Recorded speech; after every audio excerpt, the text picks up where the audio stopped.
O Conselho Permanente da Organização dos Estados Americanos está reunido em Washington, nos Estados Unidos, para discutir as eleições presidenciais na Bolívia.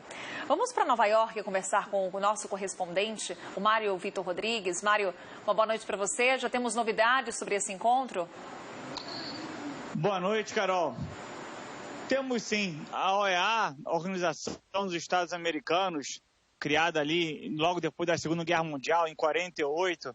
São 35 estados independentes do continente americano.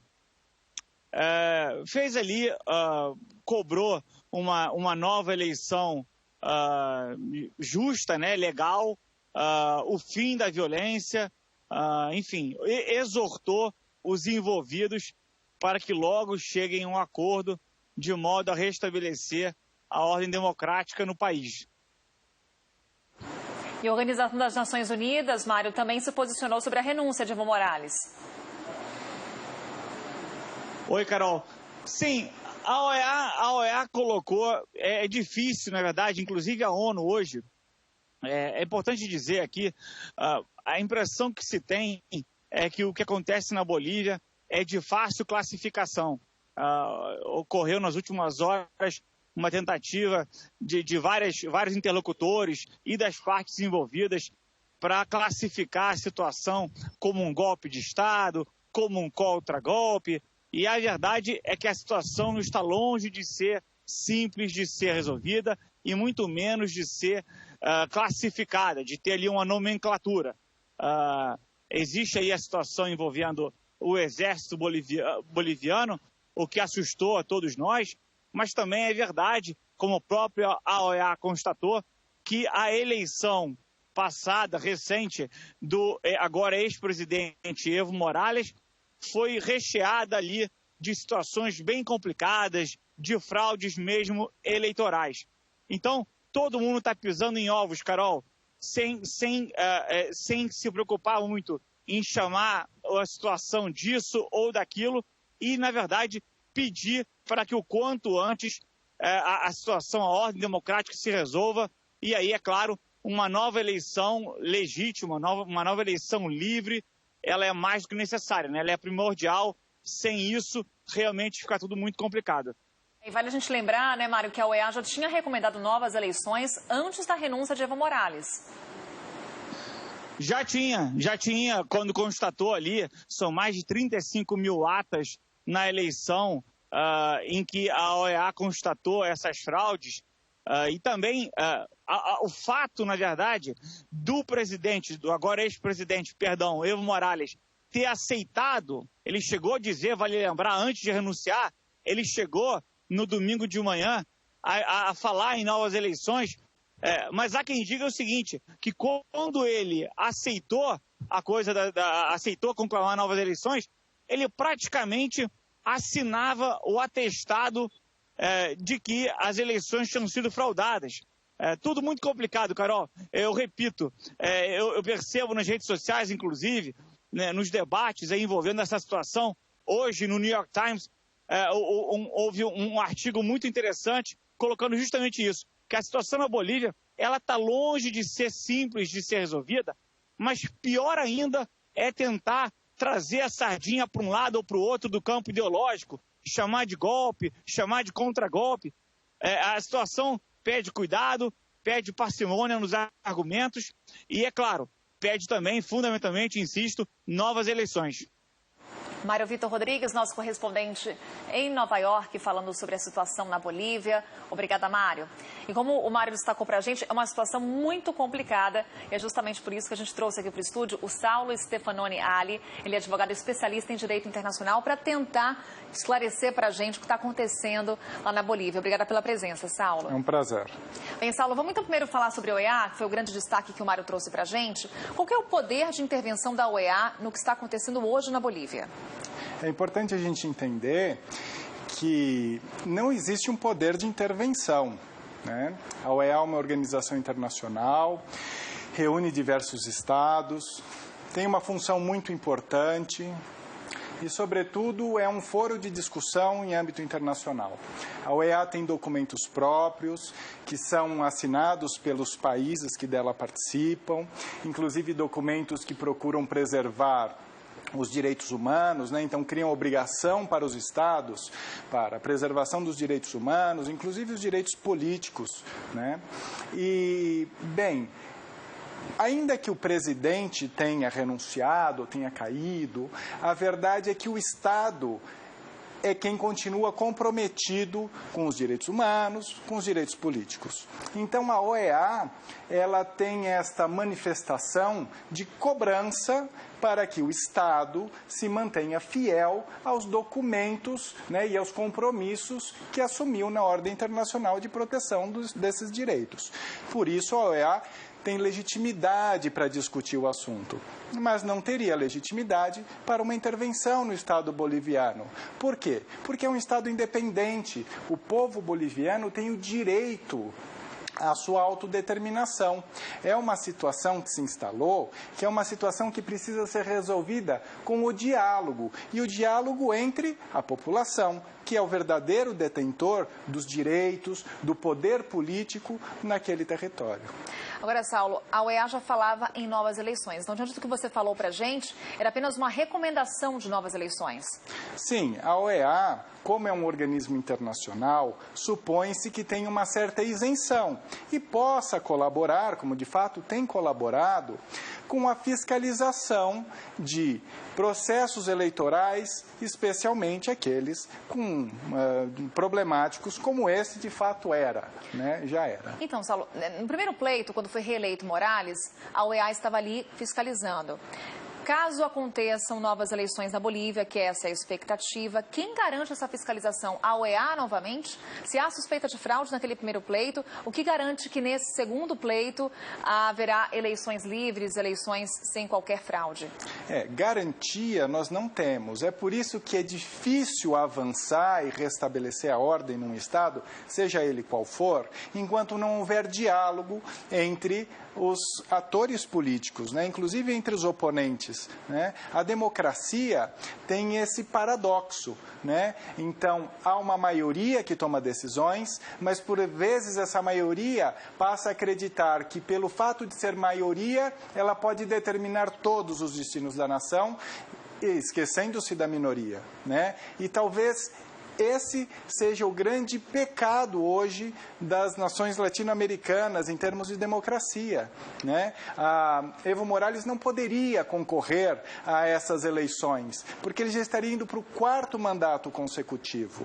Mas ele conseguiu, depois de ter fracassado em um referendo, uma posição do Tribunal Constitucional Plurinacional boliviano, dizendo que o dispositivo constitucional que o impediria de disputar novamente seria inválido. O que acontece é que a população, especialmente a minoria, se sente traída com as regras do jogo, né? Ainda que ele tivesse a maioria, ele não teria esse direito. Isso é muito comprometedor da justiça, do fair play, né? Da expectativa de todos os atores. Então, para uma nova eleição, bem, em primeiro lugar, a Bolívia precisa se reorganizar. Ninguém toma decisões em cenários de crise aguda. É impossível tomar boas decisões em cenário de crise aguda. É preciso reorganizar o Estado de algum modo, né? Reorganizar a sociedade. E aí, então, reorganizar eleições. Em primeiro lugar, escolhendo membros do poder judiciário que se responsabilizará pela eleição, que sejam personalidades confiáveis. E, em segundo lugar, contando com observadores externos, porque os observadores externos não estão atrelados aos interesses políticos em jogo dentro daquele território. Ou seja, o que desencadeou toda essa crise política já vem nessa manobra que a gente viu de Evo Morales nessa tentativa de um 4º mandato, né, Saulo? Sem dúvida. Há, em primeiro lugar, o desgaste político, né? O desgaste político também gerado por uma insistência contrária à disposição constitucional por permanecer no poder. A democracia depende muito da alternância de poder. É preciso respeitar o oponente, as ideias do oponente, né? Então, o estopim pode ter sido esse, mas também há outros estopins, né? Há outras razões, né? Há também a situação econômica, que já foi mais favorável, né? O Brasil já foi muito mais dependente, por exemplo, do gás boliviano. Os contratos de gás da Bolívia com o Brasil já estão chegando no momento de renegociação. O outro parceiro comercial da Bolívia, que é a Argentina, também não vive seus melhores dias. Então, todos esses elementos, aliados a uma história política muito longa de poder, certamente ajudaram a comprometer a estabilidade política boliviana. Falando agora de notícia de momento, a expectativa hoje era de uma reunião da Assembleia e na Câmara dos Deputados na Bolívia já não teve quórum. E a expectativa era justamente aceitar aquela carta de renúncia de Evo Morales. Já que não tem quórum na Câmara dos Deputados, o que isso compromete todo esse processo? Bom, como eu disse, é uma situação, né, como os especialistas têm dito, é uma situação bastante inusitada, porque toda a linha de substituição da presidência acabou renunciando. E é preciso agora encontrar saídas políticas para a situação, né? No entanto, os grupos políticos vão procurar sabotar as soluções dadas pelo outro lado, como razoavelmente é normal e costuma acontecer, né? Então, os membros, aqueles apoiadores de Morales, não comparecerão à Assembleia e haverá ainda muita polêmica e muita discussão sobre as decisões que serão tomadas. Isso é uma variável que a gente já espera. Enquanto essa carta de renúncia não for aceita pela Assembleia, pela Câmara dos Deputados, não pode acontecer um novo processo eleitoral na Bolívia? Bem, sobretudo, veja que nós temos um cenário extremamente complexo. Em primeiro lugar, porque quando a carta de renúncia foi apresentada, Evo Morales ainda se encontrava em território boliviano. Mas agora ele não está mais em território boliviano. A Constituição boliviana ela tem dois dispositivos, um sobre ausência temporária e um sobre ausência permanente. Então, me parece que é preciso deliberar, compreender, né, ter uma decisão sobre ausência temporária ou permanente, sobre o valor jurídico dessa renúncia, se ela é uma renúncia livre ou se ela foi uma renúncia sob coação. Então, há muitos assuntos que podem ser discutidos. A segunda vice-presidente do Senado, que se arroga a condição de presidente, porque de fato seria naturalmente quem estaria na linha. Há muitas questões difíceis, muito menos jurídicas e mais políticas a serem resolvidas pelo povo boliviano nesse momento. Saulo, só para a gente finalizar, falando um pouquinho sobre o asilo político. Hoje temos Evo Morales chegando ao México. Quais são direitos e deveres nessa relação de asilo político concedido pelo México? O asilo político é um instituto muito bonito do direito internacional, né? Ele nasce do direito consuetudinário, que é o costume internacional, mas aqui na América Latina nós temos uma convenção no seio da própria OEA, que é a Organização dos Estados Americanos, que trata do asilo desde a década de 50. E o asilo, na verdade, é uma medida humanitária, em primeiro momento, que se refere a alguém que esteja sendo perseguido por razões políticas, né, e que seja recebido por um outro Estado. Nessa situação em particular, é até difícil a gente identificar os detalhes, mas por vezes acontece um arranjo político, uma solução política para uma questão difícil, que pode ter acontecido. Então, o Estado boliviano, por exemplo, ou as forças presentes no Estado boliviano, concordariam com essa retirada de Evo Morales do território. E aí ele foi recebido pelo Estado mexicano, né? Houve aí todo um problema no seu transporte.